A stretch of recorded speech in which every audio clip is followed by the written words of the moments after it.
அத்தியாயம் 10. சாய்பாபாவின் வாழ்க்கை நடைமுறை, அவர் படுக்கும் பலகை, ஷிரடியில் அவரின் வாசம், அவரின் அறிவுரைகள், அவரின் பணிவு, மிகவும் எளிய வழி.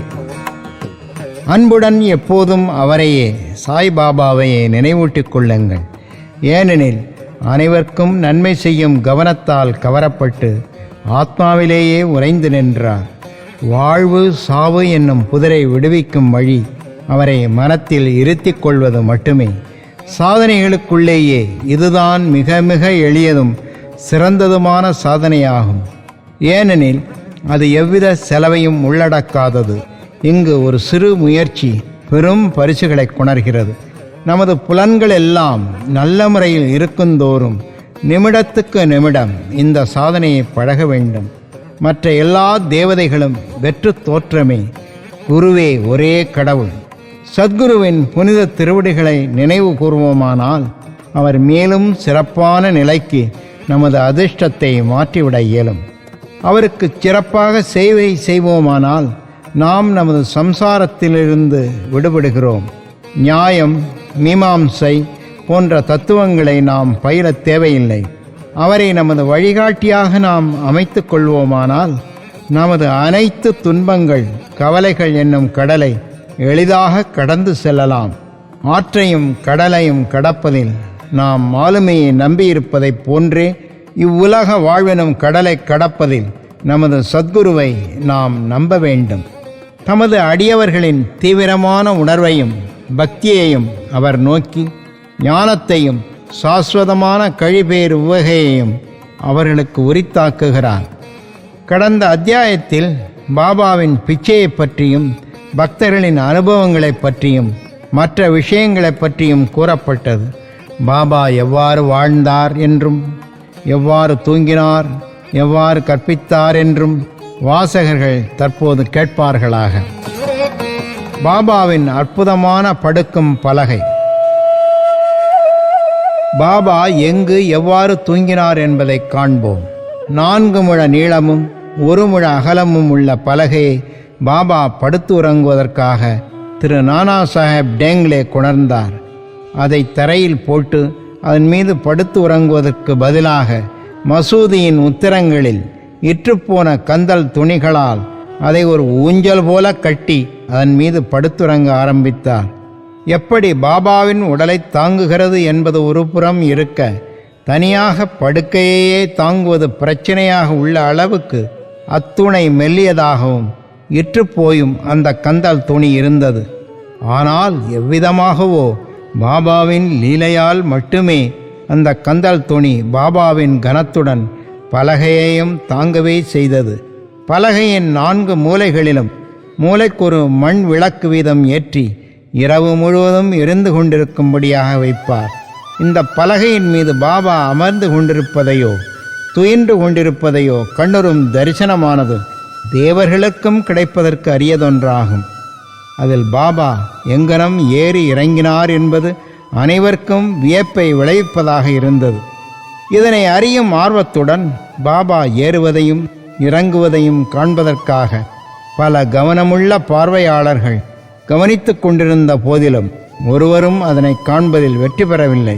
இந்த விசித்திரமான அருஞ்செயலை நுணுகி காண்பதற்காக கூட்டம் அதிகரிக்கவே ஒரு நாள் பாபா பலகையை துண்டு துண்டுகளாக உடைத்து எறிந்து விட்டார். 8 விதமான சித்திகளும் பாபாவின் ஆணையில் இருந்தன. அவர் அவைகளை ஒருபோதும் பயிற்சிக்கவோ அல்லது அவைகளுக்காக இயங்கவோ இல்லை. அவைகள் பாபாவின் முழுமையினால் தாமாகவே அவரை வந்து எய்தின. பிரம்மத்தின் உருவ வெளிப்பாடு. 5 அடி 3 அங்குல உயரமுள்ள பாபா மனிதனைப் போல தோற்றமளித்தாலும் அனைவரின் இதயத்திலும் அவர் வாழ்ந்தார். அந்தரங்கமாக அவர் பந்தமற்றவராகவும் அக்கறையற்றவராகவும் இருந்தாலும் பகிரங்கத்தில் பொதுமக்களின் நலத்தை விரும்பினார்.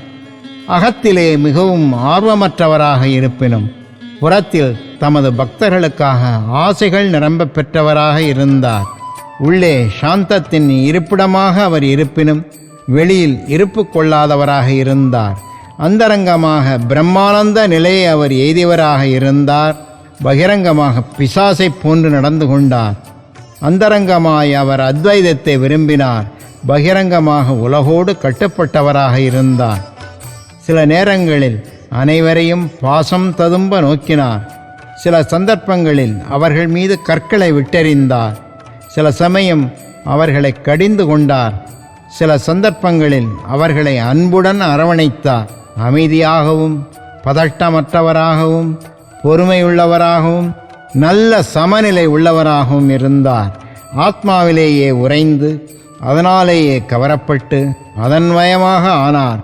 தமது பக்தர்களுக்காக செய்ய வேண்டியவற்றை நன்கு செய்து முடித்தார். எப்போதும் அவர் ஒரே ஆசனத்தில் அமர்ந்திருந்தார். ஒருபோதும் பிரயாணம் செய்யவில்லை. அவரது தண்டம் ஒரு சிறு குச்சியே ஆகும். அதை எப்போதும் தமது கையில் எடுத்துச் சென்றார். சாந்தமாகவும் எண்ணங்களிலிருந்து விடுபட்டவராகவும் இருந்தார். செல்வத்தையும் புகழையும் அவர் லட்சியம் செய்யாது பிச்சை எடுத்தே வாழ்ந்தார். இத்தகைய வாழ்க்கையை அவர் நடத்தினார். அல்லாஹ் மாலிக், இறைவனே எஜமானன் என்று எப்போதும் சொல்லிக் கொண்டிருந்தார். அடியவர்களிடம் அவர் கொண்டிருந்த அன்பு ஏராளமானதும் தடையற்றதும் ஆகும்.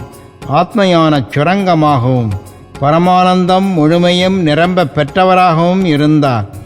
சாய்பாபாவின் தெய்வீக ரூபம் இத்தகையது. அத்தகைய எல்லையற்ற முடிவற்ற பாகுபாடற்ற புல் பூண்டிலிருந்து பிரம்மா வரையிலுள்ள பிரபஞ்சம் அனைத்தும் அரவணைக்கும் ஏக தத்துவமே சாய்பாபாவாக அவதரித்தது. உண்மையில் தகைமையும் நல்ல அதிர்ஷ்டமும் பெற்ற மக்கள் தங்கள் கைகளில் இந்த பொக்கிஷ புதையலை பெற்றார்கள். சாய்பாபாவின் உண்மையான மதிப்பை அறியாதவர்கள் அவரை ஒரு மனிதனாக, சாதாரண மானிட பிறவியாக கருதுகிறார்கள். அவர்கள் உண்மையிலேயே பரிதாபத்துக்கு உரியவர்கள் ஆகிறார்கள்.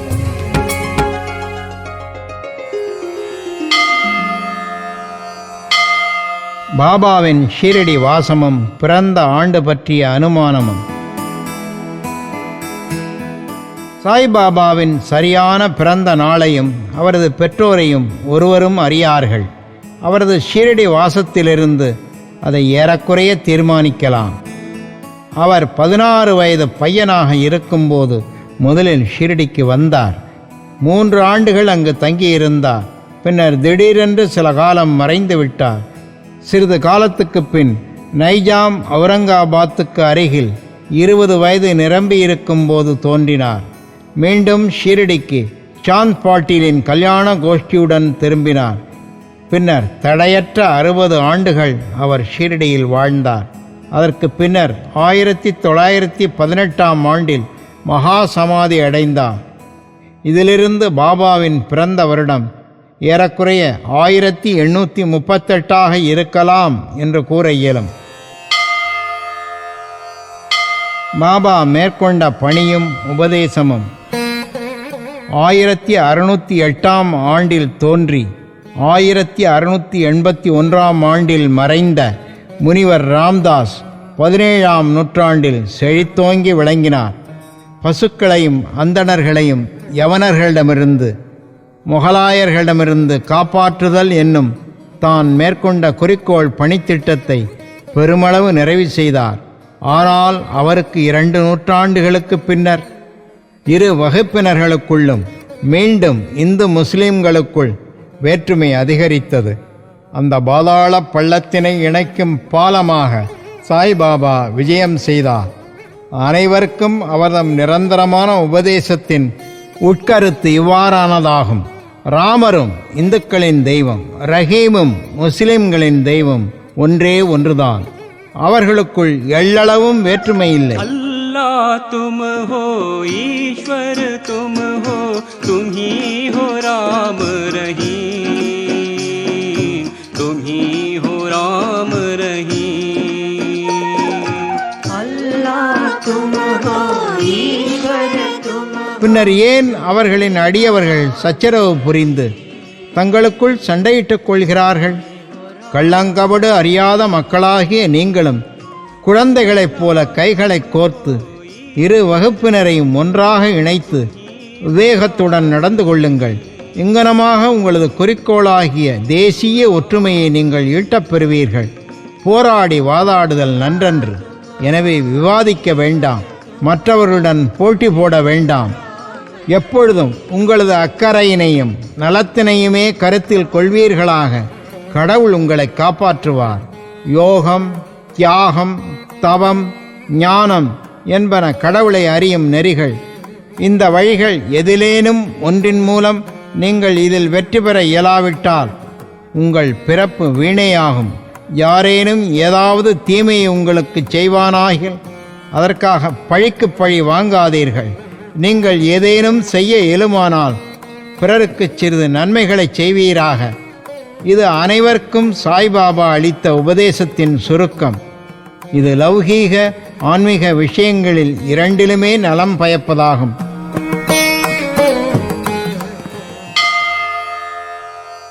சத்குருவாக சாய்பாபா. ஏராளமாக குருக்கள் இருக்கின்றனர்.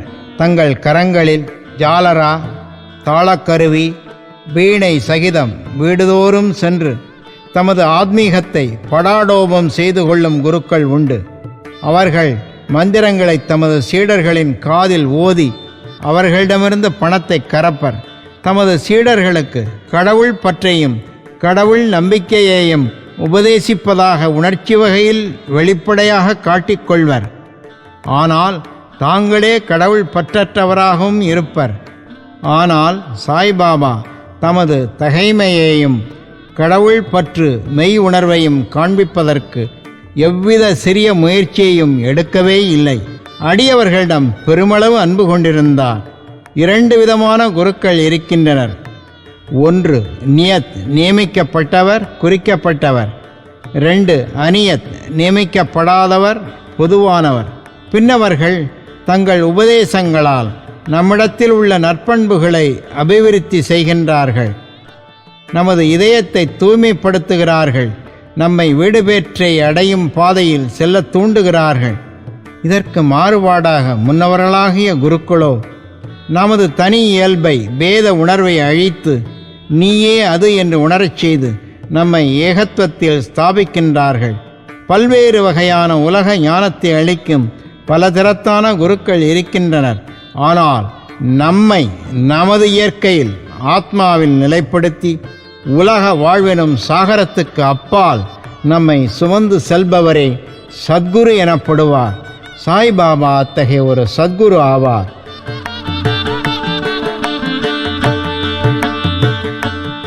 அவருடைய பெருமையை விவரிக்க இயலாது.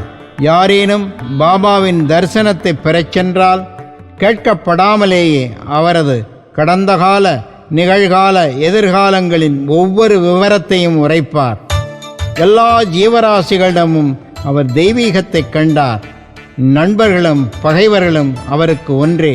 அவாவற்றவராகவும் சமன் செய்யப்பட்டவராகவும் இருந்த அவர் தீயோருக்கும் கட்டுப்பட்டு செவி சாய்த்தார். சுபிட்சத்திலும் துரதிர்ஷ்டத்திலும் அவர் ஒரே மாதிரியாக இருந்தார். எப்போதும் எவ்வித ஐயமும் அவரை தீண்டவில்லை. இவ்வுடம்பில் அவர் இயங்கினார் எனினும் எள்ளளவும் தமது உடம்பிலேயோ வீட்டிலேயோ பற்றற்றவராகவே இருந்தார். உடலுருக்கொண்டு அவர் தோற்றமளித்தாலும் உண்மையில் அருவமானவர், அதாவது இந்த வாழ்க்கையிலிருந்தே விடுதலையானவர்.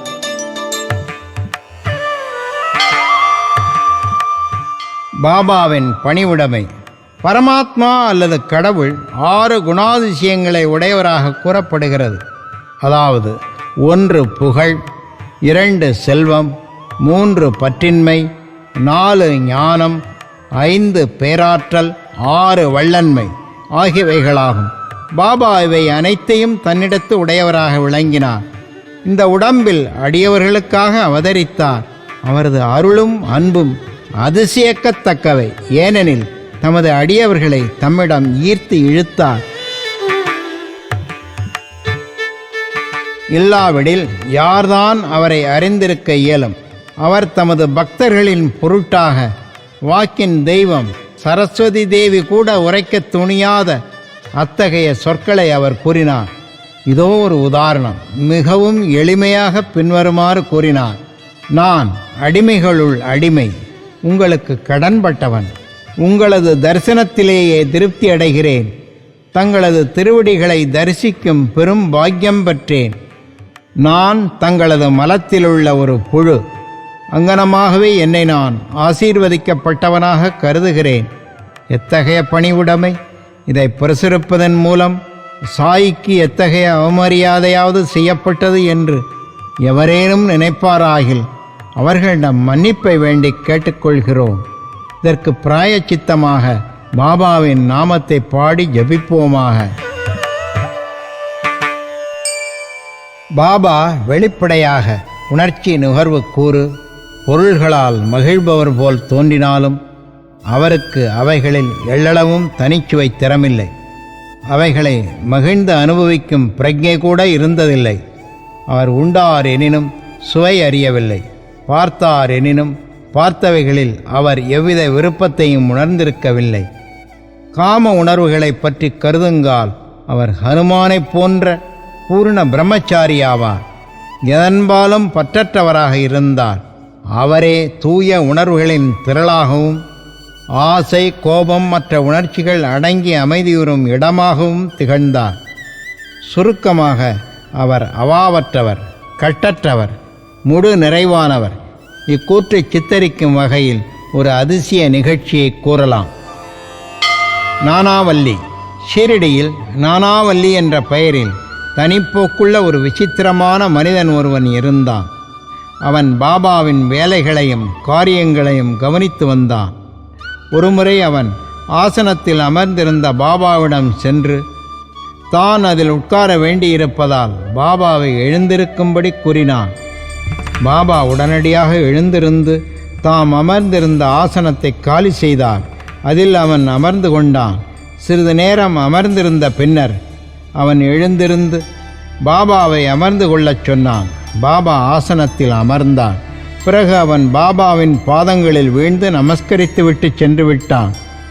தாம் அதிகாரம் செய்யப்பட்ட போதிலும் வெளியேற்றப்பட்ட போதிலும் பாபா எள்ளளவும் வருத்தம் அடையவில்லை. இந்த நானாவல்லி பாபா மகா சமாதி எய்திய 13வது நாள் தானும் காலமாகும் அந்த அளவுக்கு பாபாவை நேசித்தான். மிகவும் எளிய வழி முனிவர்களுடைய கதைகளை கேட்பதும் அவர்களின் சத்சங்கத்தில் இருப்பதும். புறத்தில் சாய்பாபா சாதாரண மனிதர் போன்று நடித்தாலும் அவரது செய்கைகள் அவரது அசாதாரண புத்தி சாதுரியத்தையும் திறமையையும் காண்பித்தன.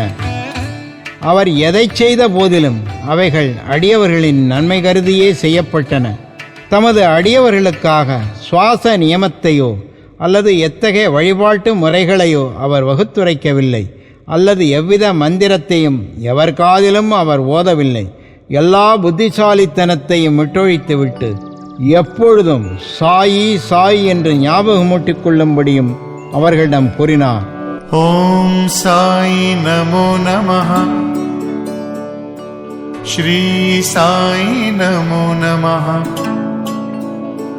ஜெய் ஜெய் சாய் நமோ நமஹ, சத்குரு சாய் நமோ நமஹ. இதை செய்வீர்களானால் உங்களது கட்டுக்களெல்லாம் விடுபட்டு விடுதலை அடைவீர்கள் என்று உரைத்தார். 5 நெருப்புக்களிடையே அமர்தலும் யாகங்களும் பாராயணங்களும் அஷ்டாங்க யோகங்களும் அந்தணர்களால் மட்டுமே இயலுவதாகும். गणानान्वा गणपतिगं हवामहे कविं कवीनामुपमश्रवस्तमम् ज्येष्ठराजं ब्रह्मणां ब्रह्मणस्पत आनः शृण्वन्नोतिभिस्तेजसादनम्. மற்றைய வகுப்பினருக்கு அவைகளால் எவ்வித பயனும் இல்லை. மனத்தின் தொழில் நினைப்பதாகும். எண்ணமின்றி அது ஒரு நிமிடமும் இருக்க முடியாது. புலன் உணர்வுக்கு சார்பான பொருளை அதற்கு நீங்கள் அளித்தால் அதை பற்றி நினைக்கும். அதற்கு குருவை அளித்தால் அது குருவை பற்றி எண்ணமிடும். நீங்கள் மிக்க கவனத்துடன் சாயியின் பெருமையையும் பேராற்றலையும் கேட்டீர்கள். இதுவே சாயியினுடைய இயற்கையான நினைவூட்டிக் கொள்ளுதலும் வழிபாடும் கீர்த்தனையும் ஆகும். மேலே கூறப்பட்ட மற்ற சாதனைகளைப் போன்று இக்கதைகளை கேட்பது என்பது அவ்வளவு கடினமானது அல்ல. இக்கதைகள் சம்சாரம் என்னும் உலக வாழ்க்கை பயத்தை அழித்து உங்களை ஆத்மீக பாதையில் அழைத்துச் செல்கின்றன. எனவே இக்கதைகளை கவனத்துடன் கேளுங்கள், அவைகளை தியானியுங்கள், அவைகளை ஜீரணித்துக் கொள்ளுங்கள். இம்முறை பின்பற்றப்பட்டால் அந்தணர்கள் மட்டுமன்று, பெண் இனமும் கீழ்குலத்தாரும் தூய்மையடைந்து புனிதமடைவார்கள். நீங்கள் உங்களது உலக கடமைகளை செய்து கொண்டோ கவனித்து கொண்டோ இருக்கலாம். ஆனால் உங்களது மனதை சாயிக்கும் அவர் கதைகளுக்கும் அளித்து விடுங்கள். பின்னர் அவர் உங்களை ஆசீர்வதிப்பது நிச்சயமாகும். இதுவே மிகவும் எளிமையான வழியாகும். எனினும் அனைவரும் ஏன் அதை பின்பற்றவில்லை? காரணம் என்னவென்றால், கடவுள் அருளின்றி முனிவர்களின் கதைகளை கேட்கும் ஆர்வம் நமக்கு வருவதில்லை. கடவுள் அருளால் எல்லாம் தட்டுத்தடங்களின்றியும் எளியதாகவும் நடந்தேறுகிறது. முனிவர்களின் கதைகளை கேட்பது என்பது ஒரு வழியில் அவர்களின் சத்சங்கத்தை பெறுதலை நிகழ்ப்பதாகும். முனிவர்களின் கூட்டுறவின் முக்கியத்துவம் மிகவும் பெரியது. நமது உடல் உணர்வையும் அகங்காரத்தையும் அகற்றி பிறப்பு இறப்பு என்னும் சங்கிலி தொடர்ச்சியை அறவே அழிக்கிறது. இதய முடிச்சுக்களையெல்லாம் துண்டாக அறுத்துவிட்டு தூய உணர்வான கடவுளிடத்திலேயே நம்மை அழைத்துச் செல்கிறது. புலன் உணர்வு விஷயங்களை பற்றி நமது அவாவின்மையை நிச்சயம் அதிகரித்து இன்ப துன்பங்களை நாம் முழுவதும் லட்சியம் செய்யாதவாறும் ஆக்கி ஆத்மீக பாதையில் மென்மேலும் நம்மை அழைத்துச் செல்கிறது. நாமஸ்மரணம், வழிபாடு அல்லது பக்தி போன்ற சாதனைகள் உங்களிடம் இல்லையாயினும் ஞானிகளிடம் உங்கள் முழு இருதயத்தோடு சரணாகதி அடைவீர்களானால் இவ்வுலக வாழ்வெனும் பெருங்கடலுக்கு அப்பால் அவர்கள் நம்மை பத்திரமாக இட்டுச் செல்வார்கள். இக்காரணத்துக்காகவே முனிவர்கள் உலகில் அவதரிக்கிறார்கள். உலகத்தின் பாபங்களை அடித்துச் செல்லும் கங்கை, கோதாவரி, கிருஷ்ணா, காவேரி போன்ற புனித ஆறுகள் கூட முனிவர்கள் ஸ்நானத்துக்காக தங்களிடம் வரவேண்டுமென்றும் தங்களை புனிதப்படுத்த வேண்டுமென்றும் விரும்புகின்றன. முனிவர்களின் பேராற்றல் அத்தகையது. முந்தைய பிறவிகளில் நாம் செய்த நற்கருமங்களின் சேமிப்பு குவியல்களால் நாம் சாய்பாபாவினுடைய திருவடிகளை அடையப் பெற்றோம். சாயின் ரூப தியானத்துடன் இந்த அத்தியாயத்தை நாம் முடிக்கிறோம். அத்தகைய சுந்தரமான அழகு படைத்த சாயி மசூதியின் விளிம்பில் நின்று கொண்டு உதியை ஒவ்வொரு பக்தருக்கும் அவரவர் நன்மையை கருத்தில் கொண்டு விநியோகித்துக் கொண்டிருக்கிறார். இந்த உலகை வெறுமையாக கருதி பரமானந்தத்திலேயே எப்போதும் திளைத்து கொண்டிருக்கும் அவர் முன்னால் கீழே வீழ்ந்து வணங்குகிறோம். ஸ்ரீ சாயியை பணிக. அனைவருக்கும் சாந்தி நிலவட்டும். ஓம் சாய் நமோ நமஹ. श्री साई नमो नमः. जय जय साई नमो नमः. सद्गुरु साई नमो नमः.